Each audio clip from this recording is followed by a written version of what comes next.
하나님께서 오늘 우리 가운데 주시는 말씀은 사도행전 9장 3절에서 5절까지의 말씀입니다. 사도행전 9장 3절에서 5절까지의 말씀, 저희 여러분들 한 절씩 교독하시고 마지막 5절은 함께 읽도록 하겠습니다. 제가 먼저 3절을 받들어 읽습니다.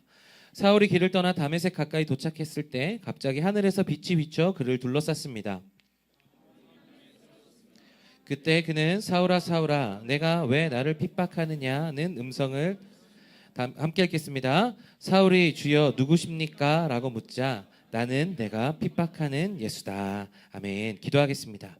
참 좋으신 주님 감사합니다. 이제 예배를 드리고 우리가 찬양을 하나님께 경배를 올려드린 이후에 이제 말씀 하나님의 음성을 듣는 시간을 주시니 감사합니다. 아버지, 사람의 말하는 것 같지만 이 모든 것들이 하나님의 운행하심과 하나님의 도우심 안에 있는 줄로 믿습니다. 주님 도우셔서 성령의 운행하심으로 하나님의 말씀이 선포되게 도와주시고 아버지, 우리의 심령 가운데 심겨지는 말씀 될 수 있도록 인도하여 주셔서 아버지, 하나님의 은혜가 우리 심령에 심기워 30배 60배 100배의 결실 맺게 하시며 우리가 열매 맺는 신앙으로 진짜 신앙으로 나아가서 정말 바울처럼 하나님 앞에 드려지는 우리들 다 될 수 있도록 인도하여 주옵소서. 우리 가운데 도우시고 함께 하실 주님 믿으며 감사드리며 예수 그리스도의 이름으로 기도합니다. 아멘. 네, 오늘 저는 두 번째 다메섹 길 위 호련히 비춘 빛, 사도행전 9장의 말씀 두 번째 말씀입니다. 쭉 갈 것 같고요. 오늘은 부제가 있습니다. 다음 주도 있을 예정인데 나는 내가 핍박하는 예수라라는 부제가 있습니다. 우리가 지난주부터 사도행전 9장을 보고 있습니다. 그 사울이 바울 되는 이 첫 시작을 우리가 좀 자유롭게 좀 더 길게 보고 있습니다. 제가 계속해서 사도행전 9장으로 설교를 해본 적이 없는 것은 아닌데 여러분들과 함께 쭉 보면서 사도행전을 더 깊이 묵상하고 있습니다. 예전보다 더 깊이 묵상하고 있고요. 저도 볼 때마다 새로운 것이 나타나서 진도가 나가지 않습니다. 생각해보니까 거의 1년 가까이 된 것 같은데 여전히 사도행전 9장까지밖에 못 나갔습니다. 그런데 더 깊이 보니까 하나님께서 저에게 주시는 마음도 되게 큰 것 같아요. 저도 여러분들과 같이 좀 성경을 공부하는 마음으로 준비하고 있고 샅샅이 본문을 찾아가면서 묵상하고 있습니다. 그래서 오늘 본문도 이 사울이 바울로 되는 그 과정 속에서 하나님을 만난 그 지점을 좀 더 깊이 보고 있고요. 오늘 그 이야기를 좀 나눠보려고 합니다. 지난주 설교 기억하십니까? 지난주에 하나님께서 사울의 가능성을 보셨다라고 말씀드렸어요. 그러니까 사울은 사실 굉장히 지혜로운 사람이었는데 그 지혜를 어디에 썼느냐 하면 핍박하는 데 썼고 복음의 확산을 막는 데 썼습니다. 그리고 그에게 핍박을 받았던 초대교회 교인들이 있었던 거죠. 저희가 하나님께서 선하심을 생각해 보면 사실 사울을 없이 하고 성도들의 고난을 없게 하시는 방법이 가장 좋지 않았는가 생각해 보았는데 하나님은 그의 가능성을 비추시고 사울을 바울로 바꾸시게 하시는 것이 하나님의 놀라운 계획이었다라는 거죠. 그냥 고난을 없애고 사울을 없이 해서 고난을 없애는 게 끝내는 것이 아니라 그에게 하나님의 빛을 비추고 그를 변화시켜서 하나님의 새로운 역사가 일어나게 하시는 것이 하나님의 계획이었다라는 것입니다. 그래서 사울을 바울로 바꾸시게 하는 놀라운 하나님의 계획이 시작되었고 그 시작 포인트가 바로 오늘의 말씀이라는 것입니다. 여러분, 오늘 설교의 핵심 포인트는 뭐냐면요, 경배입니다. 하나님 아버지께 경배하는 것. 우리는 인간의 모습으로는 인정할 수밖에 없는 권위 앞에서는 엎드릴 수밖에 없습니다. 하나님과의 만나는 그 현장에서 우리가 자연스럽게 터져 나오는 것, 하나님을 진짜 만났을 때 우리에게서 내가 꾸밈 없이 나오는 그 장면이 바로 경배라는 것이죠. 하나님은 사울이 바울 되게 하는 그 시점을 어디에 두셨는가 하면 바로 경배에 두셨다라는 것입니다. 예배를 통해서 하나님 깊이 만나게 하시고 그것을 통해서 사울이 바울 되게 하는 시작에 두셨다라는 것이죠. 이 경배가 그래서 오늘 말씀에 굉장히 중요한 포인트가 됩니다. 우리가 진짜 경배를 드리는 하나님과의 예배를 드리게 되면 사울이 바울 되는 역사가 우리 가운데도 나타날 줄로 믿습니다. 그리고 우리 청년부의 예배가 그런 경배가 터져 나오는 그런 예배가 되기를 간절히 소망합니다. 진짜이신 하나님을 만나서 내가 진짜로 변해가는 과정, 그것들이 오늘 말씀 가운데 나타나게 될 텐데요. 우리 그것들을 함께 살펴보도록 하겠습니다. 우리 먼저 오늘 말씀 3절과 4절 상반절 말씀인데요. 우리 3절과 3, 4절 우리 함께 한 목소리로 읽어보겠습니다. 시작. 사울이 길을 떠나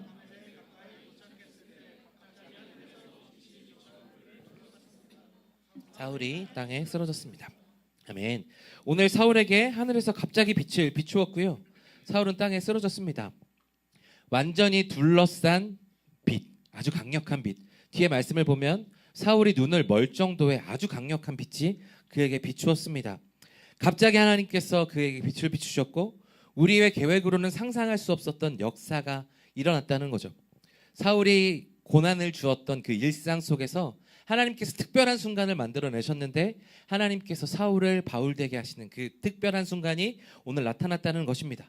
사랑하는 여러분, 오늘 말씀을 통해서 하나님께서 우리 가운데 주시는 것은 무엇인가 하면 이 갑자기 우리 삶에 나타나는 특별함, 이 특별함의 조건은 어디에 있느냐 하면 어떤 상황과 환경에 우리가 무엇을 얻는 거에 있지 않고 오직 하나님께서 임재하신 그 임재의 순간이 우리 삶의 가장 특별한 순간이라고 오늘 말씀은 우리 가운데 이야기해 주고 있습니다. 우리의 일상을 가장 특별하게 바꾸는 것은 무엇이냐? 내가 원하는 것을 얻을 때냐? 내가 계획했던 것들을 이뤘을 때냐? 내가 무엇을 행하고 그것들이 좋은 결과를 얻을 때냐? 우리는 그것들도 특별하게 여기지만 가장 중요한 포인트는 어디에 있느냐 하면 하나님께서 나에게 임재하시는 순간이라는 것이죠. 빛으로 임하셔서 우리의 모든 어둠을 몰아내시는 그 임재가 우리의 삶을 가장 특별하게 만든다라는 것이죠. 수련회 때 말씀드렸지만 복음이란 무엇입니까? 저 위에 계신 하나님께서 이 아래에 우리 가운데 나타났다는 것이죠. 이 가운데 내려오셔서 그 하나님의 나라가 우리 삶에 펼쳐지는 것, 다른 어떤 사람도 누릴 수 없는 오직 하나님을 믿는 사람들만이 가질 수 있는 특별함, 다른 어떤 것에서도 가질 수 없는, 비교할 수 없는 차원이 다른 특별함이 어디에 있느냐 하면 바로 하나님께서 우리 가운데 내려오셨으면, 하나님께서 빛으로 우리 가운데 임하셨음이 우리 가운데 가장 큰 특별함이다라는 거죠. 그래서 우리 삶에 있어서 가장 특별하게 여겨야 되는 기초는 무엇이냐면 바로 임재하시는 하나님과의 만남이죠. 그래서 우리 삶에 우리가 가장 목숨 걸어야 되는 순간은 어디냐 하면 바로 예배에 있습니다. 사울이 바울 되는 가장 기초가 하나님을 만나는 그 시점에 있었던 것을 우리가 기억한다면 우리도 바울처럼, 우리도 다른 사람들처럼 특별함을 가지고 살아가고 싶은, 저 능력 있는 그리스도인으로 살아가기 위해서 우리에게 필요한 것은 무엇이냐 하면 예배를 놓치지 말아야 한다는 것입니다. 예배에서 진정한 경배의 순간을 경험하게 된다. 그것을 우리가 느끼게 되면 우리는 특별한 순간으로 변화하게 되고 특별한 존재로 변화될 수 있다는 것입니다. 행복해지고 싶고 강력해지고 싶고 특별하게 살기를 원한다면 우리는 반드시 예배에 성공해야 되는 줄로 믿습니다. 예배 가운데서 우리를 특별하게 하시는 하나님을 만나야 되는 것이라는 거죠. 우리가 진짜 예배를 드리면 어떻게 되느냐 하면 레알이신 진짜이신 하나님을 만나게 되고요.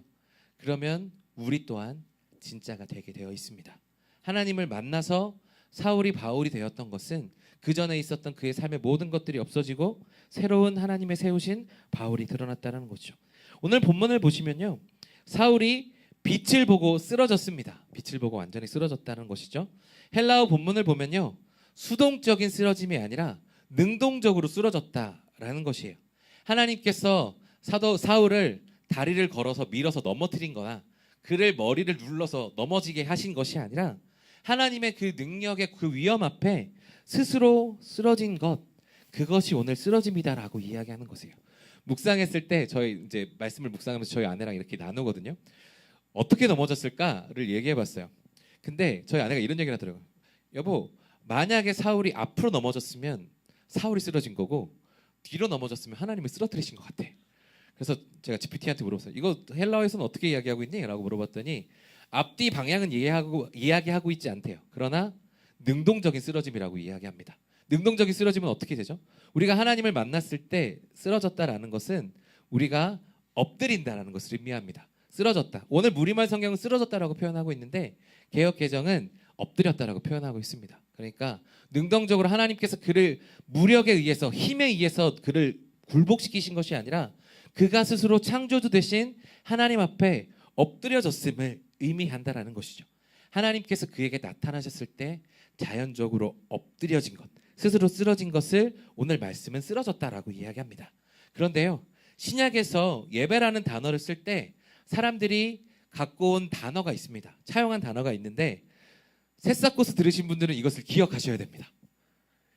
되게 긴 단어가 있었어요. 예배를 제가 중요하게 생각하는데 거기에 무슨 단어가 있냐면 프로스키네오라는 단어가 있습니다. 기억하십니까? 프로스키네오 뭐냐면 종이 주인 앞에서 엎드려서 그의 발 앞에 입을 맞추는 행위를 의미합니다. 엎드려서 스스로 그 종이 주인 되는 그 권위를 인정하면서 자신의 모든 권위를 올려드리며 그 발에 입을 맞추는 것을 프로스키네어라고 하는데, 존경의 의미를 발에 입을 맞추는 것, 그것을 신약을 번역하는 사람들이 신약의 예배라는 단어를 프로스키네어라고 썼습니다. 예배란 무엇인가? 종들이 주인에게 존경의 의미를 담아 발을 맞추는 것처럼 발에 입을 맞추려면 어떻게 돼야 됩니까? 완전히 쓰러져야 됩니다. 배를 바닥에 대고 완전히 엎드리는 것을 의미하죠. 구약에는 아바드라는 의미 있는데, 그 아바드라는 의미도 예배거든요. 거기에는 어떤 의미가 있냐면 부복하다라는 의미가 있어요. 복이 뭐냐면 배 복자예요. 배를 완전히 깔고 엎드리는 것을 의미합니다. 하나님께서 우리 가운데 나타나셨을 때 우리가 자연스럽게 엎드리는 것이 예배다라고 이야기하는 거죠. 어떤 존재보다 강력하신 하나님의 위엄과 창조주의 권위와 생명의 주관자 대신 하나님을 만나면 연약한 우리는 자발적으로 엎드려질 수밖에 없다는 것을 이야기하고 있습니다. 사도 바울이 쓰러졌던 것처럼 하나님이 이곳에 임재하시면 우리는 이 모든 것들을 내어놓고 쓰러질 수밖에 없다는 거죠. 내 모든 가치보다 위대하신 하나님께 두 손을 들고 배를 깔고 항복하는 것, 이것이 예배라는 것이고, 진짜 하나님께서 우리 가운데 임재하셨을 때 하나님의 위대하심을 마주하는 그 순간에서 자연스럽게 내 마음 가운데 터져나오는 것이 경배라는 것이죠. 사랑하는 여러분, 하나님을 우리가 진짜 만나면, 이 위대하신 하나님, 빛으로 우리에게 임하시는 하나님, 그런 하나님을 만나면 우리는 가만히 서 있을 수 없습니다. 우리는 엎드릴 수밖에 없죠. 왜냐하면 하나님은 강력하시고 우리는 너무나도 미약한 존재이기 때문에요. 그래서 하나님을, 내 모든 것을 주님께 내어드리고 배를 깔고 하나님께 존경의 의미를 표시하는 것, 그것이 예배이고, 그 경배의 단계까지 나아가는 것이 우리 진짜 예배가 되어야 된다는 것이죠. 그럼 여러분께 질문합니다. 그러면 여러분 매일 드리는 우리의 예배는 이러한 경배의 마음이 터져나오고 있습니까? 이런 경험이 여러분 가운데 있으신가요? 매일의 예배가 이러한 경배의 마음이 터져나오는 우리의 삶의 예배가 드려지기를 간절히 소망합니다.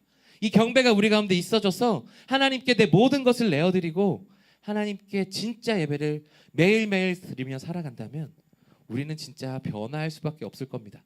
하나님이 그만큼 강력하시기 때문에 우리 이끌어 가시기 때문입니다. 그런데 우리는 하나님을 향한 예배를 드리지만 이 깊은 임재의 단계까지 나아가지 못해서 우리는 여전히 갈팡질팡하고 있는 것은 아닌가라는 생각을 해보게 됩니다. 이번 설교를 준비하면서요, 이미지 하나가 떠올랐어요. 어떤 이미지냐면 운전면허 학원 차입니다. 여러분 운전면허 따보신 분들 잘 아시죠? 우리가 운전면허를 따기 위해서 운전석에 앉습니다. 그리고 조수석에 누가 앉죠? 강사분이 앉아요. 근데 강사분에 우리가 왼쪽에 앉아보면 원래 차대로 다 있습니다. 핸들도 있고 깜빡이도 있고 뭐 엑셀도 있고 브레이크도 있고 다 있죠. 그런데 이것이 보면 오른쪽에도 조수석에도 연결되어 있죠. 브레이크도 있고 엑셀도 있습니다. 그래서 위험한 순간 되면 그 강사가 브레이크를 밟아주고 멈추고 엑셀을 밟아주기도 하고 이런 일들이 있는 거죠. 그런데 우리가 이런 기능들이 다 있는 차를 보면 저는 그 생각에서 무슨 생각을 했냐면, 우리가 신앙생활을 하면서 어쩌면 이러한 관계를 꿈꾸고 있지 않은가라는 생각을 해보게 됩니다. 내가 운전을 하고 하나님이 조수석에 앉아 있어요. 그런데 나는 내가 원하는 대로 조향은 해요. 스티어링은 내가 해요. 왼쪽, 좌회전, 직진 내가 하는데 어떤 위험한 순간에 가면 하나님이 멈춰주셨으면 좋겠다. 어떤 좋은 기회에 가면 하나님께서 엑셀을 밟아주셨으면 좋겠다. 내가 원하는 대로 가고는 싶은데 위험한 순간에는 그렇게 하셨으면 좋겠다라는 마음으로 우리는 양다리를 걸치고 있는 것이 아닌가라는 생각을 해보게 됩니다. 내가 원하는 대로 가지만 하나님 위험할 때는 개입해 주세요. 하나님 잘 될 때는 계속 가게 해주세요. 이게 어쩌면 우리가 원하고 있는 이기적인 모습은 아닌가라는 생각이 드는 거죠. 진짜 예배자의 삶은 그것이 아니라는 것이에요. 여러분 진짜 하나님과 함께 동행하면서 살아가는 것은 무엇인가 하면, 그런 차가 아니더라도 내가 운전대는 잡고 있더라도 내가 태우고 있는 그 사람이 안내하는 대로 가면 안내자가 내가 가고 싶은 길이 아니라 안내자가 원하는 길로 가는 운전을 할 때가 있습니다. 우리가 살아가는 신앙생활은 이런 운전이라는 것이죠. 내가 운전대를 잡고 가지만 인도하시는 그분의 음성을 따라서 내가 조향도 하고 멈추기도 하고 앞으로 가기도 하면서 내가 가고 싶은 길이 아니라 안내자가 말하는 길로 가야 된다는 것이죠. 하나님을 만나서 예배 안에서 경배하면서 하나님을 예배하는 자의 삶은 이와 같습니다. 그래서 내가 원하는 대로 가고 하나님께서 원하시는 위험할 때만 나에게 개입하시는 그것을 꿈꾸는 것이 아니라 하나님이 내 차 안에 영원토록 함께 계시는 것을 꿈꾸는 것이 진짜 예배자의 삶이라는 거죠. 내가 원하는 대로 내가 원하지 않고 위험한 때만 하나님 개입해 주십시오라고 꿈꾸는 것이 아니라 내 인생 평생 기간 동안 하나님 내 차에 함께 계셔서 나를 인도하여 주시고 나에게 말씀하여 주십시오. 그 음성대로 걸어가기를, 그 음성대로 내가 운전해 가기를 소망합니다. 그렇게 사는 게 진짜 예배자의 삶이라는 거죠. 여러분 질문합니다. 여러분은 어떤 운전자의 모습으로 살아가고 계십니까? 제가 바라기는 여러분은 후자처럼 이 자동차 안에 내가 운전하지만 내 삶이라는 내 자동차 안에 내가 운전자이지만 나에게 말씀하시고 나를 인도하시는 그 인도자 되신 하나님의 음성을 따라 갈아가실 수 있는 우리 모두가 되기를 간절히 소망합니다. 그렇게 인도하심을 받고 하나님과 함께 예배하는 자리에서 내 삶을 하나님께 맡겨드릴 수 있는 저와 여러분들이 되었으면 좋겠습니다. 그런데 그 인도하심을 받으려면 우리에게 오늘 말씀이 필요한 것이 있다라고 이야기하십니다. 오늘 4절 후반절 말씀인데요. 우리 4절 후반절 말씀 다 같이 한 목소리로 읽어보겠습니다. 시작. 그때 그는 아멘. 하나님께서 빛을 비춰줄 때 사울은 쓰러졌죠. 근데 그 쓰러진 사울에게 하나님께서 말씀하십니다. 사울아 사울아 내가 왜 나를 핍박하느냐. 사울은요 말씀드렸지만 하나님을 너무 잘 알고 있었던 사람이죠. 지식적으로도 문자적으로도 하나님을 아주 잘 아는 정말 유명하고 정말 잘 아는 그런 학자 중에 학자였고 그런 실천자 중에 실천자였습니다. 그런데 그런 사울도 이렇게 빛으로 임하신 하나님을 만나는 경험은 처음일 거예요. 그래서 자연스럽게 쓰러져서 하나님의 임재 안으로 들어갔던 그 경험이 그에게도 처음이었을 것이다라는 겁니다. 그런데 그 빛이 음성을 들려주는 거죠. 네가 왜 나를 핍박하느냐. 분명히 하나님이실 텐데 분명히 내가 섬기는 하나님이 나에게 나타나신 것일 텐데 그 하나님이 무엇이라고 말씀하십니까? 그 빛이 네가 왜 나를 핍박하느냐 라고 이야기하고 있는 거죠. 그 순간 어떻게 되느냐. 사울이 그동안 자신이 쌓아왔던 모든 것들이 무너지는 순간이 옵니다. 내가 율법을 위해 그렇게 애를 썼고 사람들을 잡아넣기 위해 그만큼 애를 썼는데 그가 행했던 모든 것이 부정당하고 무너지는 경험이 있었던 거예요. 하나님의 임재 앞에서 그가 무엇을 경험했는가 하면 아 내가 틀렸구나. 내가 잘못 살고 있었구나를 경험하는 거예요. 내가 틀렸고 내가 핍박하던 그들이 맞았구나. 내가 열심은 있었지만 방향이 잘못됐구나를 깨달은 거예요. 내가 틀리고 하나님이 옳으시구나라는 것을 경험했다라는 것입니다. 사랑하는 여러분, 우리가 아무리 하나님 앞에서 세상적으로 보기에 완벽한 삶을 살아도 방향이 잘못되면 그것은 헛되고 헛된 것입니다. 우리가 아무리 갓생을 살기 위해서 내 삶의 시간을 쪼개고 완벽하게 산다고 해도 그 방향 안에 하나님이 계시지 않다면 우리는 실패한 삶을 살게 되는 것입니다. 사울이 바울대에서 했던 이야기들 한번 생각해 보세요. 사울보다 더 바쁘게 살았던 사람이 있을까요? 정말 갓생을 살았던 사람들이 있을까요?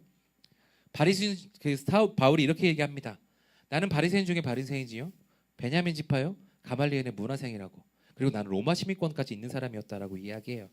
근데 오늘 제가 말씀을 묵상하면서 어떤 생각이 들었냐면 그 사울이요 그냥 단순히 신앙적 열심으로만 율법을 수호하고자 하는 마음으로만 그 열심으로만 이 열심을 냈을까 생각해 보면 그렇지 않았던 것 같아요.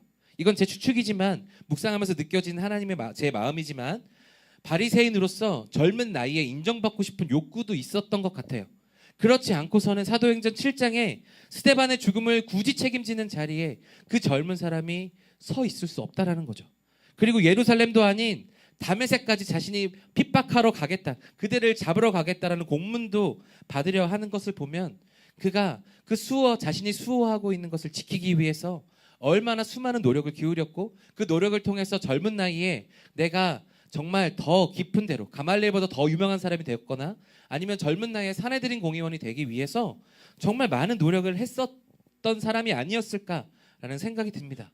그래서 정말 많은 노력을 가지고 인정받기 위해서, 사회적으로 인정받기 위해서 아주 수많은 노력을 했었던 사람이 사울이었던 것 같아요.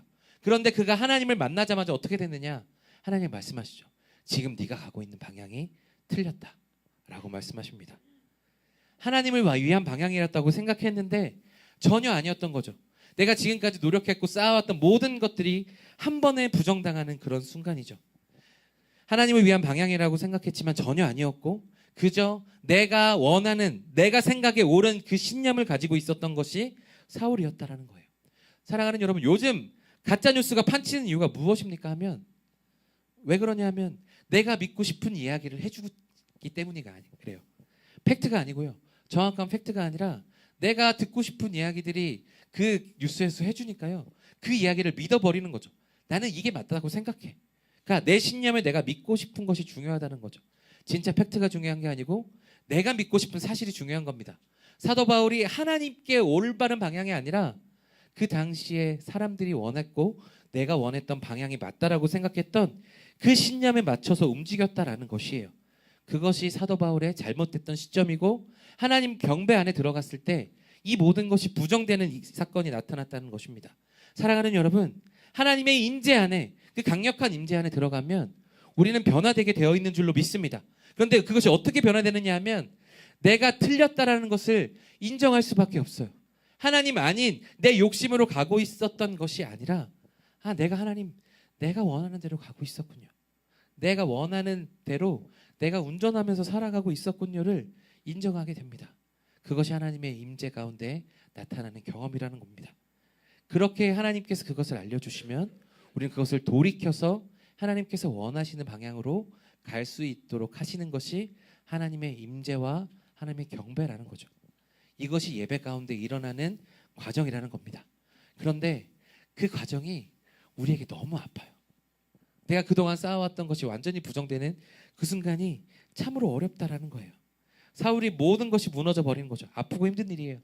나중에 보시면 사울이 얼마나 충격적이었는가 하면 사흘 밤낮을 먹지 못했다고 기록하고 있죠.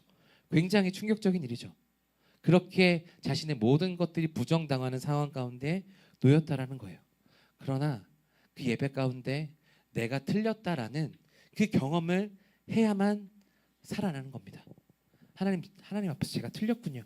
내가 틀릴 수 있다라는 것을 인정하고 하나님이 정답이시군요를 깨닫는 순간 우리는 진짜 살아나게 되어 있다라는 것입니다.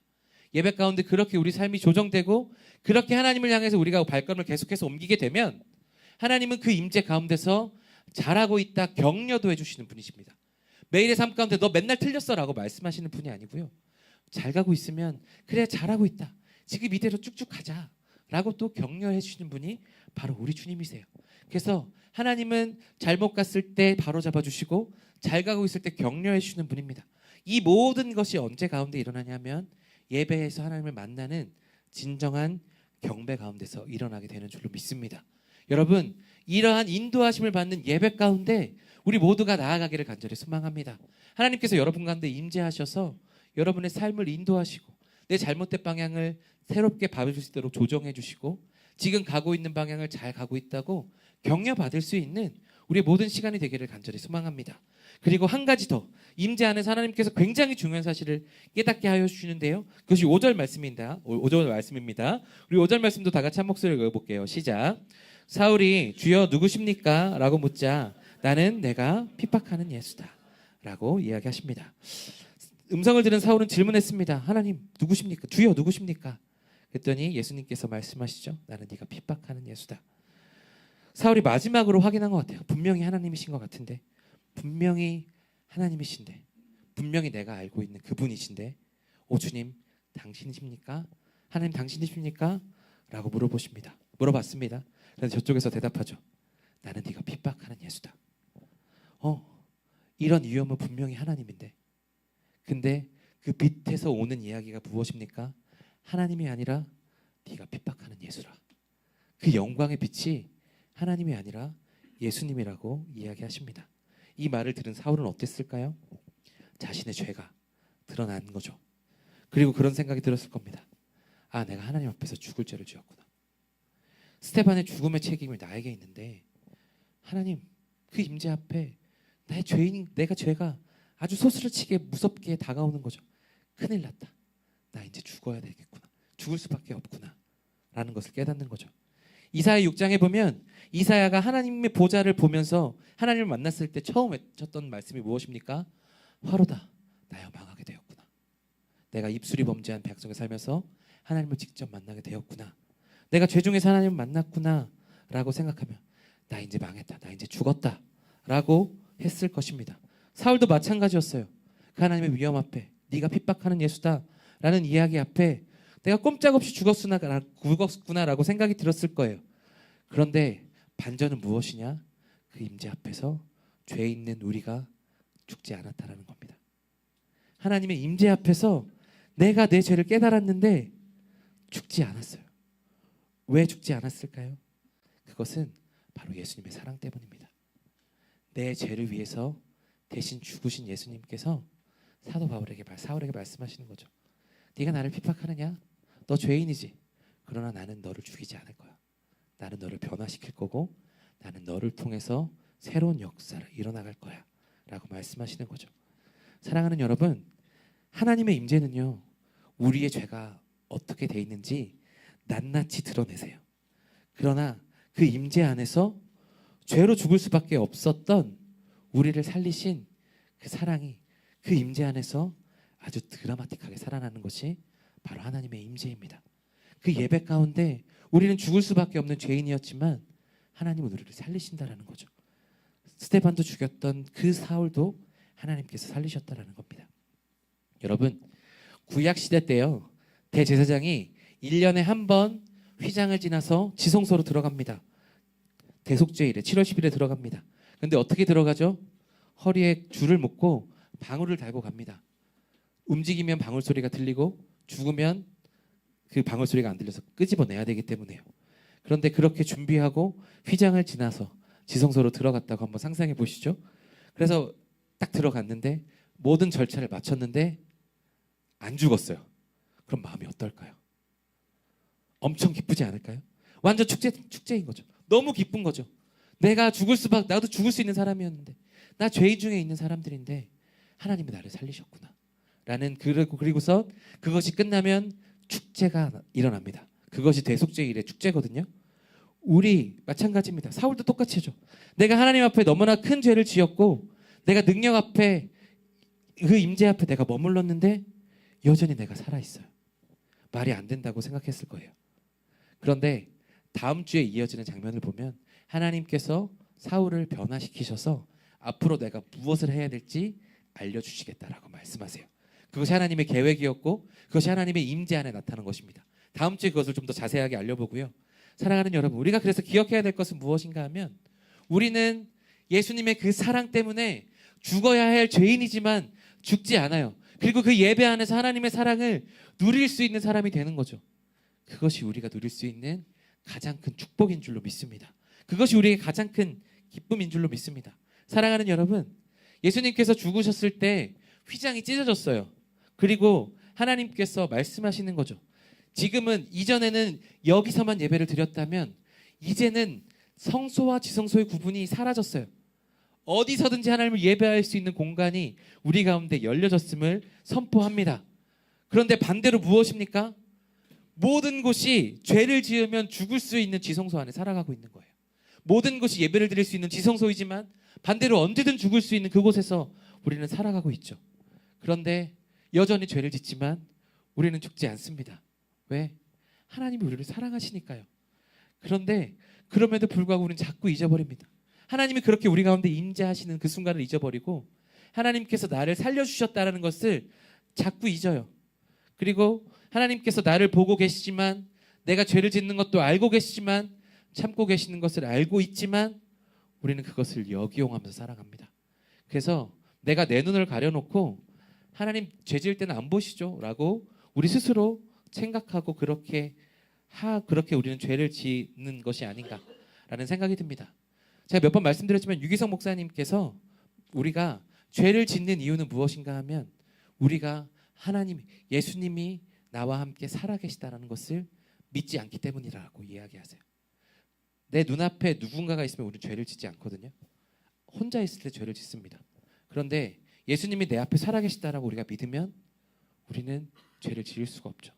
근데 우리는 눈을 가리고 마치 안 보시는 것 마냥, 이전에도 그랬으니까 하나님이 지금도 용서해 줄 것을 생각하고 우리는 그렇게 용서하고 있는 것이죠.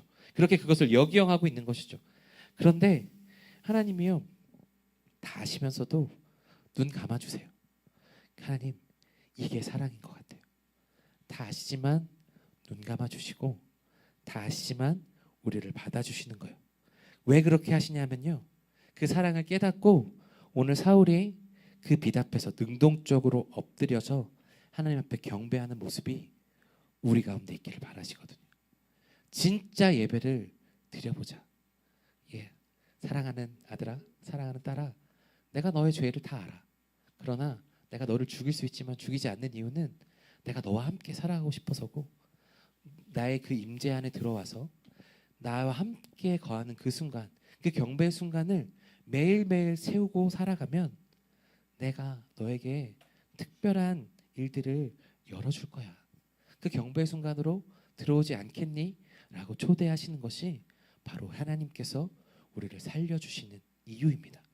그래서 우리는 계속해서 살아가면서 하나님을 사랑하고 그 사랑이 있음을 기억하고 매일의 삶의 모든 순간순간을 하나님이 지금 여기 살아계신다는 것을 기억하고 그렇게 예배의 삶으로 채워나가야 되는 거죠. 그것이 우리가 살아가야 될 진짜 삶의 목적인 줄로 믿습니다. 사랑하는 여러분, 우리가 지금 살아있습니다. 살아있다는 이유는 우리가 잘 살아서가 아니라 하나님이 참아주시기 때문이고 하나님의 사랑이 끝이 없기 때문입니다. 그 하나님의 사랑을 기억한다면 우리는 우리의 삶을 계속해서 하나님께 내어드리는 사람이 되어야 되는 줄로 믿습니다. 그렇게 나아가는 우리 모두 되기를 간절히 소망합니다.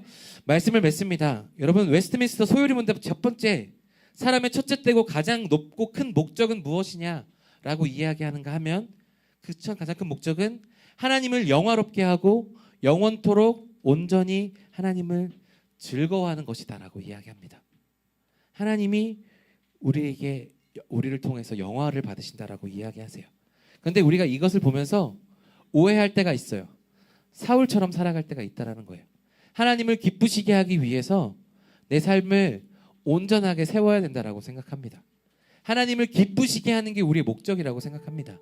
그런데 우리의 목적은요, 하나님을 기쁘시게 하는 것에 있는 게 아니고요, 하나님을 기뻐하는 것에 있습니다.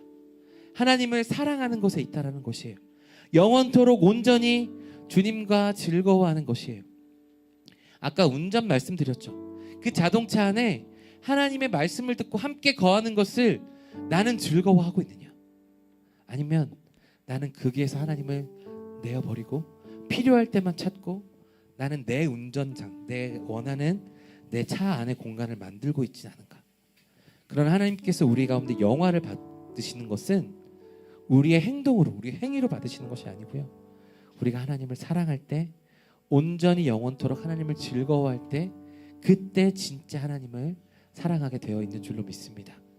아빠가 되니까요, 아빠가 제일 행복할 때는 언제냐면요, 아빠를 사랑해 줄 때더라고요. 아빠에게 무엇이 없어도 아빠가 정말 아무 볼품 없어 보이는 그런 순간에도 아빠를 사랑한다고 고백해주고 아빠와 함께 있는 것을 즐거워하고 아빠가 나가면 싫어하고 아빠가 함께 있는 것을 즐거워하는 것을 볼 때 아빠의 존재 이유가 활성화되더라고요. 하나님께도 마찬가지예요. 우리가 하나님과 함께 만나는 것을 즐거워하고 하나님을 즐거워할 때 진짜 하나님 영광 받으시는 줄로 믿습니다. 그것이 우리의 예배가 되었으면 좋겠고 그 예배가 우리 삶으로 이어졌으면 좋겠습니다. 이렇게 살아야 하나님께서 영광 받으시겠지. 말씀대로 1시간 2시간씩 예배드려야 마음 먹겠지. 근데 그렇게도 하나님 영광 받으시겠죠. 그러나 거기에 우리의 마음의 중심이 없으면 하나님 영광 받으시지 않으십니다. 진짜 영광은 우리가 하나님을 사랑할 때 나타나는 줄로 믿습니다. 하나님을 즐거워할 때 나타나는 줄로 믿습니다.